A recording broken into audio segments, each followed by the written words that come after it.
다니엘 6장 10절 말씀입니다. 다니엘 6장 10절.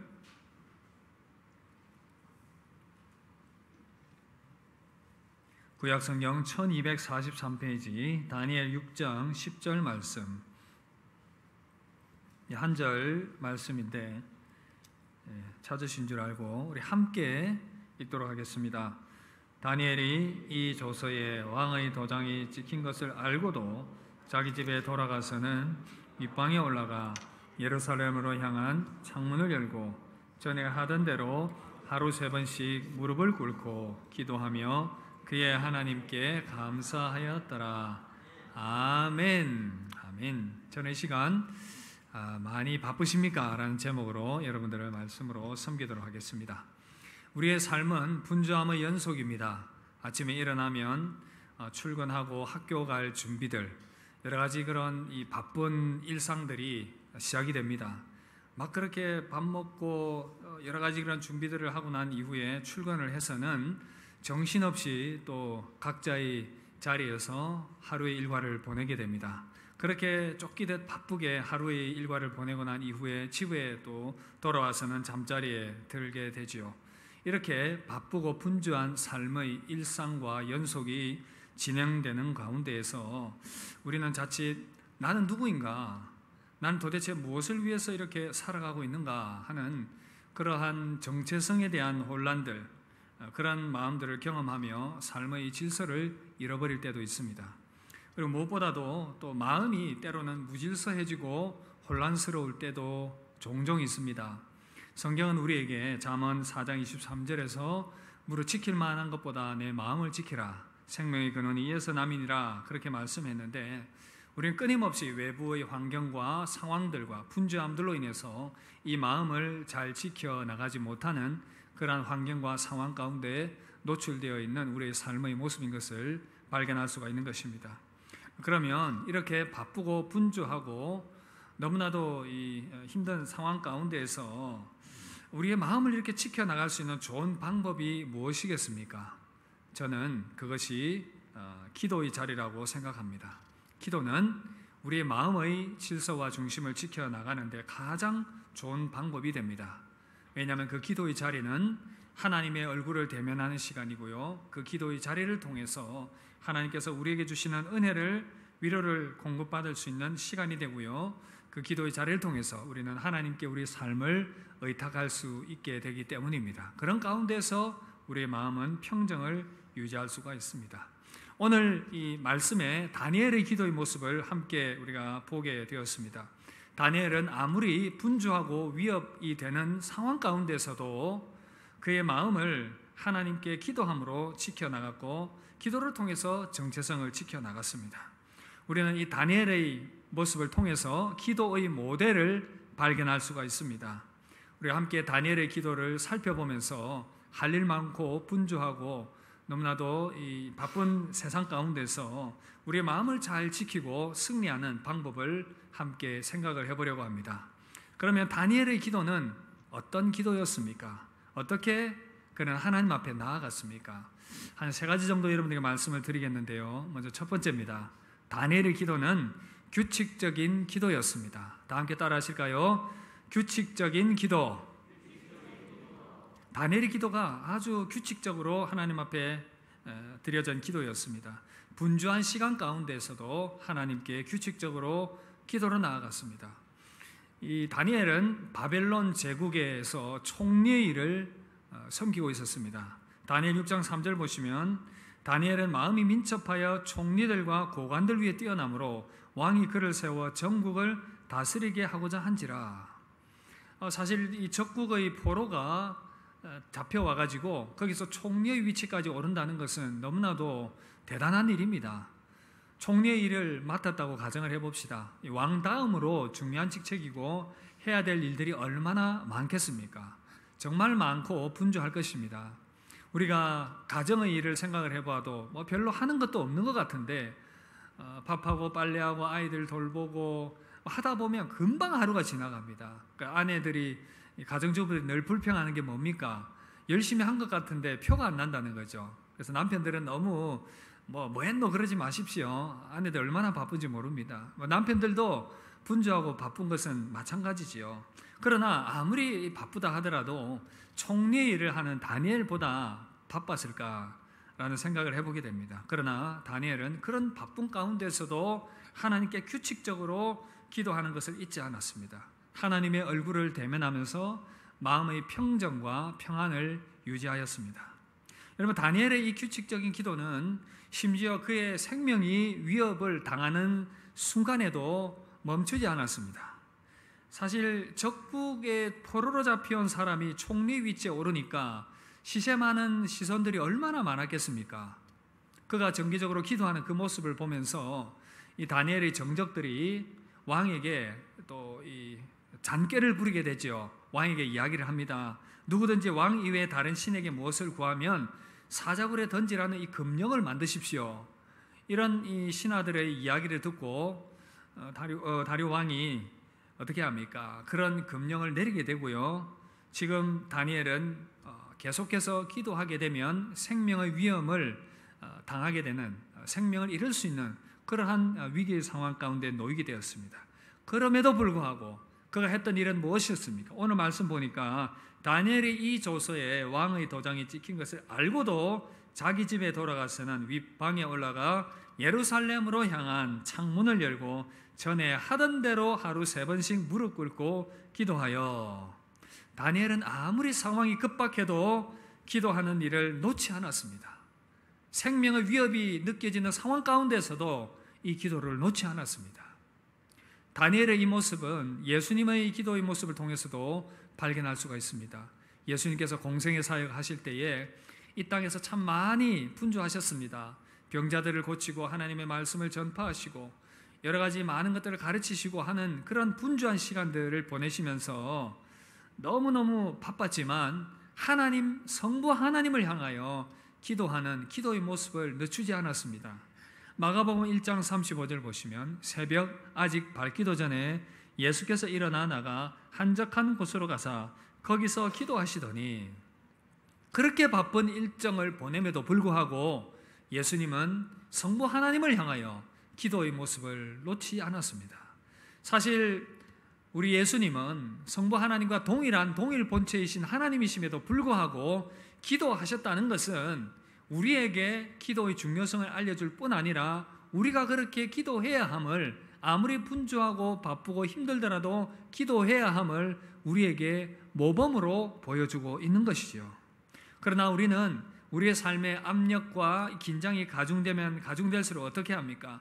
더 많은 정보를 얻으려고 하고 더 높은 전문가가 되려고 노력을 합니다. 더 많은 물질들을 쌓으려고 하고요. 긴장하면서 계속 분주하게 움직이게 됩니다. 그런데 그렇게 하면 할수록 우리의 내면은 점점 더 건조해지고 메말라가게 되고 혼란스러움은 가중되는 그러한 모습일 것입니다. 혹시 오늘 이 예배 자리에 나왔지만 그러한 분주함과 혼란스러움 가운데 이 자리를 지키고 계신 분은 없는지 모르겠습니다. 아무리 분주하고 혼란스러운 상황 가운데서도 우리가 바라봐야 할 것은 하나님의 얼굴입니다. 예수 그리스도의 도우심입니다. 그래서 우리는 기도의 자리로 나아가야 합니다. 그럴 때 우리는 마음의 평정을 유지할 수 있고 하나님으로부터 오는 도움을 얻을 수 있게 됩니다. 마르틴 루터는 유명한 말을 했지요. 나는 오늘 할 일이 너무 많기 때문에 그만큼 더 많이 기도해야 한다. 나는 할 일이 너무 많기 때문에 더 많이 기도해야 한다.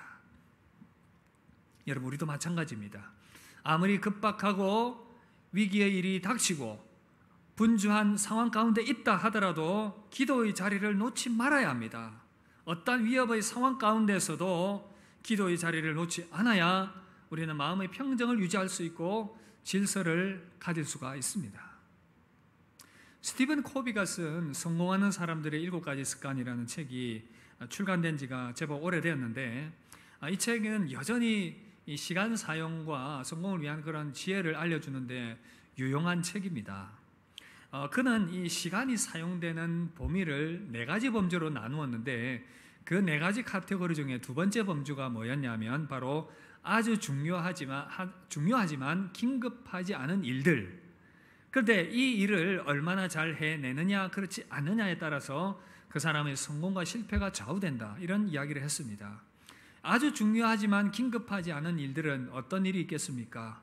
예를 들면 건강을 관리하는 일이라든지 혹은 장기적인 계획을 세워서 준비해야 하는, 차근차근 준비해야 하는 일들이라든지 사람들과의 만남이나 또 가족들과의 관계를 건강하게 유지하기 위한 시간을 투자하는 이러한 것들이 되겠지요. 근데 만약 당장 이런 일들이 급해 보이지 않기 때문에 소홀히 하게 된다면 나중에 가서는 아주 돌이킬 수 없는 그런 문제에 봉착하게 됩니다. 예를 들면 건강관리를 생각을 해봐도 건강을 지금 당장 관리하지 않으면 괜찮을 것 같은데 이것이 쌓이고 세월이 지나면 나중에 문제가 생기게 되는 것입니다. 건강을 잃어버리면 아무것도 할 수가 없는 것이죠. 기도도 이 범주에 속한다고 볼 수 있습니다. 당장은 급해 보이지 않는 것 같습니다. 기도하지 않아도 일상을 살아가는데 큰 문제는 없어 보입니다. 일상이 돌아가는 대로 내가 해야 될 직장 일들도 해 나가는 것 같고, 공부도 그럭저럭 하는 것 같고, 또 내가 계획한 일들도 그냥 열심히 하면 잘 되는 것이 아닌가라고 생각을 하며 기도를 소홀히 하면서 하루하루를 살아가는 그러한 우리의 모습들일 수가 있습니다. 그런데 시간이 지나면 지날수록 기도의 습관을 가진 자와 그렇지 않는 자는 큰 차이를 보이게 됩니다. 예를 들면 이 그리스도인다운 인격의 형성도요, 늘 하나님께 기도하는 사람은 세월이 지나면 늘 기도하는 사람과 그렇지 않은 사람이 많은 차이를 보이고요, 또 어렵고 힘든 일들을 만났을 때에 늘 기도의 습관을 가지는 사람은 그 어려운 상황들을 지혜롭게 잘 대처해낼 뿐 아니라 하늘로부터 내려오는 평강과 그런 평안 가운데 그 일들을 대처해 나갈 수 있는 여유가 있습니다. 그런데 기도의 습관이 되지 않으면 그리스도를 닮은 인격 형성이 제대로 되지 않을 뿐 아니라 어떤 어려운 문제들과 상황들을 만날 때에 어떻게 처리할지 몰라서 너무 힘들어하고 마음의 평안을 잃어버리는 그러한 모습들, 삶이 그냥 통째로 흔들려 버리는 그러한 모습을 보게 되는 것이죠. 그러므로 우리는 이런 하나님과의 지속적인 기도의 습관을 통해서 마음의 평정을 찾아가는 훈련들을 잘 해낼 수 있으면 좋겠습니다. 처음에는 힘들 것입니다. 여러분, 교회에서든지 집안에서 골방에서든지 기도의 습관을 갖는다는 것은 쉽지 않습니다. 그러나 이 일이 긴급해 보이지 않지만 때로는 긴급할 수도 있겠지요. 그러나 중요한 일이기 때문에 여러분들이 이 기도의 시간을 지키고 놓치지 말아야 되겠다 결단하시기를 바랍니다. 지속적으로 기도하는 습관을 통해서 세상 분주한 상황 가운데서도, 혼란스러운 상황 가운데서도 마음의 평정을 유지하면서 믿음으로 세움받는 저와 여러분들 되시기를 주님 이름으로 축복합니다. 두 번째입니다. 다니엘 기도는 어떤 기도였습니까? 감사의 기도였습니다. 다 함께 따라 하실까요? 감사의 기도.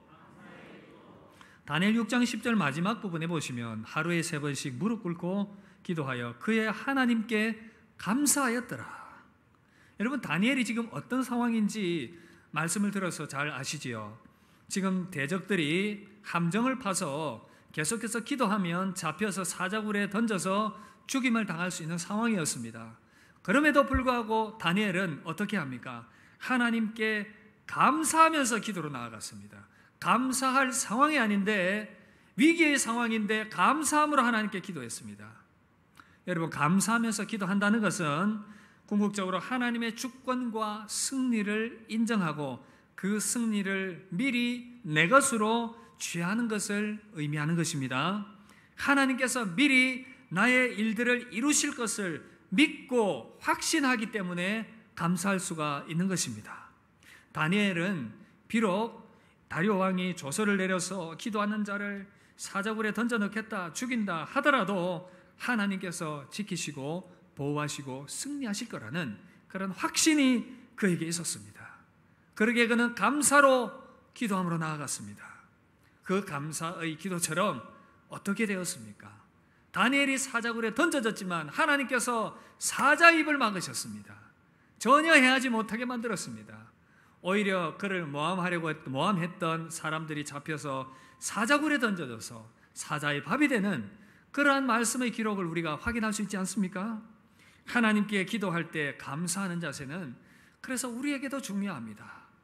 여러분, 상황 보지 마시고요, 비록 어렵고 힘든 상황 가운데 놓여 있다 하더라도, 내가 감당할 수 없을 것 같은 그런 두려운 상황을 만난다 하더라도 감사함으로 기도해 보시길 바랍니다. 그렇게 하면 하나님께서 일하시고 하나님께서 모든 것들을 만들어 가실 것입니다. 그렇게 일하는 것을 우리가 목격하게 될 것입니다. 그것을 또한 확신하면서 우리는 감사하면서 기도하며 나아갈 수가 있습니다. 빌립보서 4장 6절 8절 뭐라고 말씀합니까? 우리 이 말씀은 잘 아는 말씀인데 우리 함께 읽도록 하겠습니다. 시작. 아무것도 감사함으로 하나님께 아뢰라. 그래야면 모든 지각에 뛰어난 그리스도 예수 안에서 너의 마음과 생각을 지키시리라. 아멘. 여기서 감사함과 하나님의 평강에 주목해 보시길 바랍니다. 저를 따라서 하실까요? 감사하며 기도하면 하나님께서 평강을 주십니다. 여러분, 이 말씀 믿으십니까? 내가 감당할 수 없는 상황을 만났지만 감사하며 기도할 때에 하나님께서 우리 가운데 평강을 주십니다. 아마 이 말씀의 약속을 많이 경험하신 분들도 계실 것입니다. 이 말씀의 약속은 우리에게 너무나도 확실하기 때문에 감사함으로 기도할 때에 하나님 그 가운데 뜻이 계신 줄 믿습니다. 하나님의 선하신 뜻이 그럼에도 불구하고 이루어지게 해주시옵소서. 그렇게 감사하며 기도할 때에 하나님께서 우리의 마음 가운데 평강 주시고, 또한 하나님의 은혜와 뜻 안에 아름답게 기도 응답이 이루어지게 되는 것을 목격하게 될 것입니다.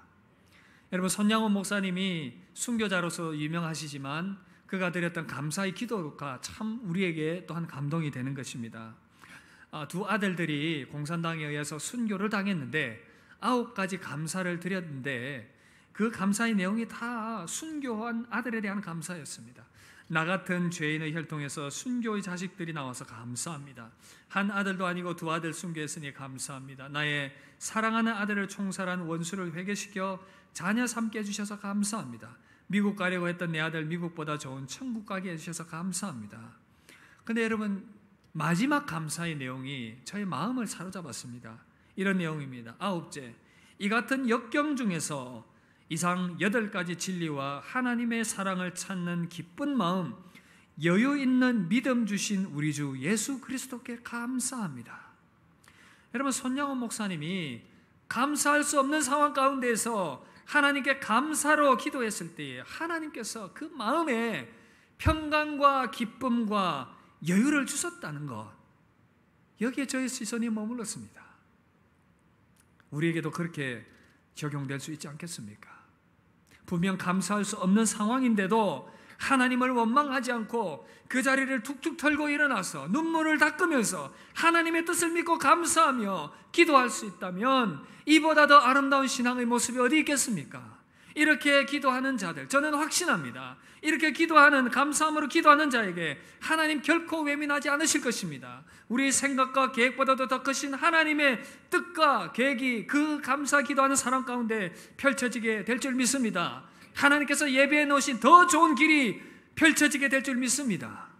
감사함으로 기도하며 하늘의 평강 맛보는 여러분 되시기를 주님의 이름으로 축복합니다. 마지막 3번째입니다. 여러분, 다니엘 기도는 어떤 기도였습니까? 하나님의 전능하심을 확신하는 기도였습니다. 다 함께 따라 하실까요? 하나님의 전능하심을 확신합시다. 다니엘이 이것을 확신했습니다. 그래서 6장 10절 보시면 무릎을 꿇고 기도했다. 여러분, 다니엘이 진정 무릎 꿇어야 할 대상이 누구인지 알았습니다. 지금 자기 생명을 위협하는 왕도 아니었습니다. 고관들도 아니었습니다. 신상도 아니었습니다. 그가 오직 무릎 꿇어야 할 대상은 전능하신 하나님, 만물을 창조하신 그 하나님이셨습니다. 오직 하나님만이 무릎 꿇어야 할 대상이라는 것을 그가 확신했던 것입니다. 다니엘은 하나님이 어떤 분인지를 정확하게 알고 있었습니다. 하나님은 세상 나라를 세우기도 하시고 폐하기도 하시는 하나님이시고, 왕들을 세우기도 하시고 폐하기도 하시는 하나님, 인생의 흥망성쇠를 주관하시는 전능하신 하나님이라는 사실을 그는 깊이 확신했습니다. 그런데 생각해 보면 그것도 쉽지 않았습니다. 왜이겠습니까? 지금 다니엘은 바벨론 적국의 포로 신세로 잡혀와 있습니다. 그런 생각 들지 않겠습니까? 우리나라가 하나님을 섬기는 나라이고 우리가 하나님의 백성인데 하나님의 백성과 하나님의 나라를 지켜주지도 못하는 하나님을 믿을 이유가 뭐가 있겠어? 여러분 그렇게 생각할 수 있지 않겠습니까? 많은 이스라엘 백성들이 바벨론의 적국에 잡혀가서 그런 생각들을 하며 원망과 낙심과 좌절에 쌓여 있었습니다. 그러나 다니엘은 그럼에도 불구하고 하나님의 전능하심을 의심하지 않고 하나님을 향하여 무릎 꿇고 기도했습니다. 다니엘 2장 21절 보시면 그는 때와 절기를 계절을 바꾸시며 왕들을 폐하시고 왕들을 세우시며 지혜자에게 지혜를 주시고 총명한 자에게 지식을 주시는도다. 실제로 다니엘은 이 다니엘서에 보면 많은 사건들을 경험한 것을 소개를 하고 있습니다. 한 두 가지 정도 소개를 하면요, 먼저 느부갓네살 왕이 꿈을 꾸었지요. 꿈을 꾸었는데 한 큰 신상이 보였습니다. 그런데 이 신상의 모양이 정말 기이했습니다. 신상의 만들어진 재질들이 각각 다른 겁니다. 머리와 팔과 가슴과 다리, 재료들이 다 달랐습니다. 머리는 금으로 만들어져 있고 가슴은 은으로, 팔은 노스로, 다리는 흙으로 이렇게 만들어져 있는 모습을 보면서 정말 이해가 안 됐습니다. 이 신상이 무엇을 의미하는 걸까? 느부갓네살 왕은 술객들과 점쟁이들을 불러서 이 꿈의 신상의 의미가 무엇인가 아무도 해석하지 못했습니다. 다니엘이 하나님의 지혜로 해석해내었습니다. 그 꿈은 바로 앞으로 일어나게 될 제국들의 모습들이었습니다. 메대와 바사와 그리스와 로마 제국이 일어나게 될 것을 하나님께서 그 환상의 형상을 통해서, 신상을 통해서 느부갓네살 왕에게 보여주었던 것입니다. 이것을 설명해 주었습니다. 다니엘은 하나님이 어떤 분인지 분명하게 알았습니다. 제국들이 세워지고 망하게 하고 그 왕들을 세우고 폐하게 하는 그 전적인 주권이 누구 가운데 있는가? 바로 전능하신 하나님께 있다는 것을 깊이 깨달아 알았습니다. 또 한 사건은 다니엘 5장에 보면 벨사살 왕의 이야기가 소개되고 있습니다. 벨사살 왕은 교만하게도 예루살렘 성전에서 가져온 성전의 기구들을 가지고 술을 마시면서 사람들과 흥청거리면서 파티를 즐겼습니다. 그리고는 그들이 믿는 그 신들에게 절을 하며 하나님을 모독했습니다. 그때 갑자기 벽에서 손이 툭 튀어나왔습니다. 그리고 글을 쓰는 것입니다. 메네 데겔 우바르신. 이 의미가 무엇인지 몰라서 사람들에게 물었지만 아무도 알지 못하는 겁니다. 다니엘이 그것을 해석해 줍니다. 어떤 의미였습니까? 하나님 보시기에 벨사살 왕은 부족함으로 왕의 자리가 폐한받게 될 것이다. 벨사살 왕은 덜덜덜 떨었지요. 이 하나님의 예언의 말씀이 떨어지고 나자 어떻게 됩니까? 바로 그날 죽임을 당하고 메대 다리오가 그 뒤를 이어서 왕의 자리를 차지하게 되었습니다. 다니엘은 분명히 목격했습니다. 비록 제국의 왕이라 하더라도 하나님께서 그 목숨을 취하면 아무것도 아니라는 사실을, 제국이 일어나고 망하고 나라가 흥하고 망하고 하는 모든 것들이 하나님께 있다는 것을 그는 깊이 깨달았기 때문에 생명의 위협을 당하고 있는 이 상황, 사자굴에 던져 넣는다고 하였지만 변함없이 하나님을 향하여 무릎을 꿇고 기도할 수 있었던 것입니다. 사랑하는 성도 여러분, 우리도 참 만만치 않은 시대를 살아가고 있습니다. 특별히 코로나의 시기를 지나면서 그리스도인 된 우리의 모습들이 너무나도 위축되어 있습니다. 하나님의 이름이 땅에 떨어지고요, 많은 사람들이 우리의 신앙을 조롱하는 그러한 시대적 상황 가운데 있습니다. 우리도 자칫하면 우리가 믿는 하나님은 너무나도 작고 미약하고 무능한 하나님이 아니신가 스스로 움츠러들 수도 있습니다. 그러나 여러분 기억하십시오. 하나님은 전능하신 하나님이십니다. 하나님은 광대하신 하나님이십니다. 이 코로나의 상황이 어떻게 펼쳐지고 전개될지 알 수 없지만 이 가운데도 하나님의 전능하신 통치는 여전히 발휘되고 있음을 믿으시길 바랍니다. 그래서 여러분, 코로나보다 더 크신 하나님, 전능하신 하나님, 비록 세상이 나를 삼키려는 것 같고 나를 침몰시키려는 것 같고 나를 죽일 것 같이 위협하면서 다가오지만 세상 지도자들을 세우시고 폐하시기도 하시는 하나님, 나라를 흥하게 하기도 하시고 망하게도 하시는 하나님, 나의 가정을 세우기도 하시고 폐하기도 하시는 하나님, 나의 사업을 번창하게 하기도 하시고 망하게도 하실 수 있는 하나님, 나의 직장을 견고하게 하실 수도 있고 약하게 하실 수도 있는 하나님, 나의 앞길과 나의 자녀의 앞길에 형통함을 주실 수도 있고 그것을 거두실 수도 있는 하나님, 그 전능하신 하나님 앞에 무릎 꿇으실 수 있길 바랍니다. 지금 닥쳐오는 위협이 어떤 것들입니까? 무엇이 저와 여러분들을 두렵게 만들고 있습니까? 바로 이때가 전능하신 하나님께 무릎 꿇을 시간인 것입니다. 기도의 무릎을 꿇을 때입니다. 그 전능하신 하나님을 깊이 신뢰하고 기도함으로 나아갈 때에 우리는 세상 어떤 상황 가운데서도 평안을 누리며 하나님의 능력을 경험하게 될 것입니다. 전능하신 하나님을 확신하고 기도함으로 하늘의 평강과 은혜를 맛보는 저와 여러분 되시기를 주님 이름으로 축복합니다. 말씀 마무리하겠습니다. 여러분 마하트마 간디를 잘 알 텐데요, 이분은 인도의 독립을 이끌었던 아주 중요한 인물이었습니다. 그를 나타내는 한 상징적인 그림이 있는데요, 바로 물레질하고 있는 간디입니다.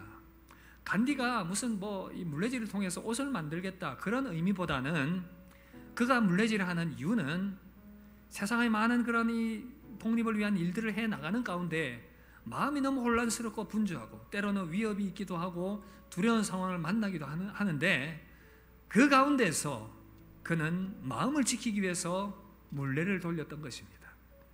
그렇게 물레를 돌리면서 그는 혼란스러운 상황 가운데서 마음의 평정을 유지했습니다. 그는 그리스도인은 아니었습니다. 그러나 그리스도인 저와 여러분들이 분명히 배워야 할 점은 있습니다. 마음의 평정을 유지하는 시간을 가졌다는 것. 그런데 여러분, 우리에게는 간디와는 비교할 수 없는 너무나도 좋은 도구와 방편이 있습니다. 그것은 바로 하나님께 기도하는 기도의 자리입니다. 우리가 기도할 때에 하나님께서 그 얼굴을 우리를 향하여 비추시고, 우리가 기도할 때에 혼란스러운 우리 마음 가운데 성령의 은혜로 말미암아 평강을 주시고, 우리가 기도할 때에 복잡하게 꼬인 문제들이 해결되는, 하늘부터 내려오는 응답을 경험하게 되는 놀라운 역사가 일어나게 되는 것입니다. 사랑하는 성도 여러분, 기도의 자리로 나오시길 바랍니다. 낙심하여 기도를 멈추셨습니까? 다시 시작하십시오. 새벽 기도도 좋고요, 여건이 안 된다면 집에서 하루를 시작하기 전에 골방에서 기도하십시오. 하루의 일과를 마무리하면서 전능하신 하나님, 그 하나님께 기도하며 나아가십시오. 그럴 때 우리의 마음은 평안을 유지하게 될 것이고, 우리의 삶의 모든 문제들이 질서 있게 정돈되이 해결되는 은혜와 역사를 경험하게 될 것입니다. 하나님의 은혜로 채워지게 될 것입니다. 다시금 기도하기로 결단하는 저와 여러분들의 심령에 하나님의 크신 은혜가 가득하시기를 주님의 이름으로 축복합니다. 우리 함께 전능하신 하나님 찬양하면서